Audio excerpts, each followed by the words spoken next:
এই মুহূর্তে আমি দাঁড়িয়ে আছি হবিগঞ্জ জেলার চুনারঘাট উপজেলার একটা চা বাগানের রাস্তায়।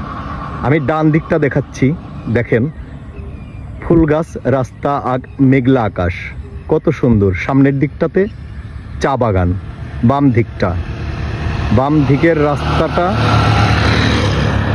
দেখেন ফুল গাছ, রাস্তা কত সুন্দর।